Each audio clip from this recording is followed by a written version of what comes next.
नमस्कार मु बाबली तो स्वागत करुच्ची आपण समस्त मो चैनल को आपण मैंने तो दुदुरा पिठा निश्चय खाई स्पेशली जो मैंने ढेंकानाल अनुगुल तालचेरा बा संबलपुर लोक होते से माने निश्चित भाव में दुदुरा पिठा खाई तो आज आम प्रस्तुत करवा दुदुरा पिठा किंतु टिके भिन्न रकम तो आज आम प्रस्तुत करवा पणस दुदुरा पिठा।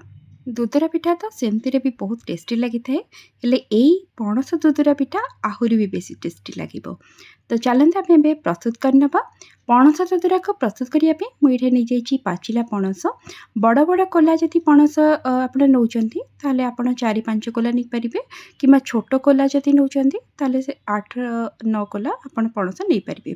तापर आम चाउल कि भिजेकी रखी 3-4 घंटा आगु से चाउल को आमे ग्राइंड कर नबा।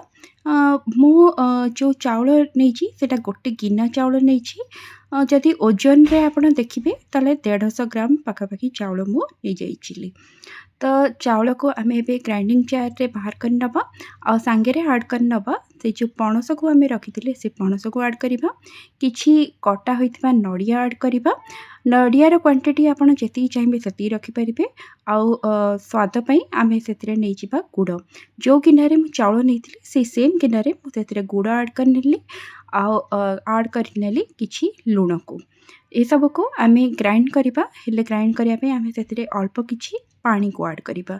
बेसी पानी आपन से ऐड करें जस्ट अल्प पानी आपन ऐड करके तार बैटर टी प्रस्तुत करदे। देखंतु एबे आम जो बैटर टी होता प्रस्तुत हो गला बहुत स्मूथ बैटर आपणकर प्रस्तुत हो तापरे आम से ऐड करवा किछि पान मधुरी को बैटर को फर्मेंट होगापी रखा दरकार नहीं तुरंत आपड़ बाटिकी तुरंत प्रस्तुत करें। तापर से किसी कटा होता नड़िया को ऐड करवा आउ ये सब को आम भल भाव में मिक्स करनबा।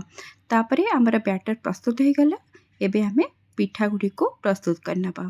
तो पिठा को प्रस्तुत करने प्रथमे आम तेल गरम करवा। देखंतु बैटर टी देखंतु एमती भाव में आपणकर एतिकी थिक हवा दरकार। तापर तेल गरम करने की बैटर को आम पोर कर नबा। तो ये भाव में आम दुदुरा पिठा गुड़ी को भल भाव में छाणी नबा।